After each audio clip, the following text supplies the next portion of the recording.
كنت حابب ان انا اكلمكم النهارده عن عملية تكميم المعدة. يعني ايه تكميم معدة؟ تكميم معدة هي عملية بيتم فيها استئصال حوالي 80% من حجم المعدة. حجم المعدة أصلي بيختلف من شخص لشخص، يعني ممكن شخص يكون حجم معدته 500 مللي، شخص تاني 800 مللي، شخص تالت 2 لتر. بتعتمد على كذا حاجة: وزنك، بتشرب بيبسي كتير، ركبت بالونة قبل كده، بتدخن ولا لأ، وعوامل جينية وعوامل وراثية وبنيانك. فمش موضوعنا بالظبط هو حجم معدتك قد إيه، لكن موضوعنا في العملية دي هو الجزء اللي احنا بنسيبه قد إيه. بنسيب غالبا جزء بيتراوح ما بين 100 ل 300 مللي، يعني تقريبا قد كوبايه الشاي الصغير. الجزء ده بيكفي بضايه مسلوقه، بضايتين مقليتين، 5 معالق خضار، نص وركه فرخه، معلقتين او 3 رز. بتبقى كميات بسيطه، صباعين مثلا كفته. تبدا انت مع الكميات البسيطه دي تبدا تاكل اقل كتير قوي من اكلك قبل العمليه. مش دي بس الطريقه اللي العمليه بتخسس بيها. العمليه سلاحها الرئيسي للتخسيس ان هي بتغير في شعور الجوع بتاعك، تخليك تشبع بسرعه وتعطش اقل، والاهم من كده بتغير طعم وريحه الاكل. يعني انت الاكل بعد ما كنت بتشمه شاهي جدا دلوقتي بتشمه انت مش مشتهيه. فشراهه الاكل، الريورد سيستم، ان انت تحس بالفرحه الشديده لما بتاكل، بتقل. طبعا المشاكل دي اصلا نتيجه لخلل جيني وخلل هرموني كبير جدا في مرضى السمنه. يعني انت لو جيت بصيت جوه بطن عيان مريض سمنه، انت هتلاقي البنكرياس بتاعه كبير جدا من كتر كميه الانسولين والهرمونات اللي بيفرزها،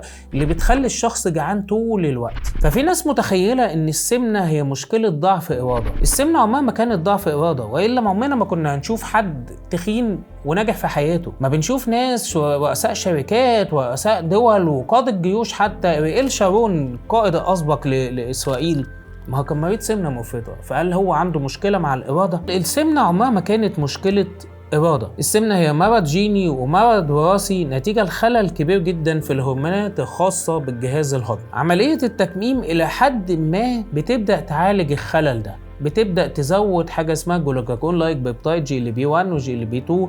تبدأ تقلل شوية من الجوع والجيرلين والليبتين والهرمونات بتاعة الجوع. بتبدأ تحسن كتير من حساسية الانسولين. كل ده بيساعدك على انك تنزل في الوزن. متوسط نزول الوزن بعد عمليات السمنة بيكون حوالي 5 كيلو في الشهر، كيلو كل اسبوع. عشان في ناس بتبقى متخيلة ان هي ممكن تخس 30-40 كيلو اول شهر، 20 كيلو اول شهر. مفيش الكلام ده. انت اول شهر ممكن تخس بسرعة شوية، لكن بعد كده هو هيبقى كيلو كل اسبوع، 5 كيلو في الشهر. ده الحد الاقصى لنزول الوزن بعد عملية تكميم المعدة.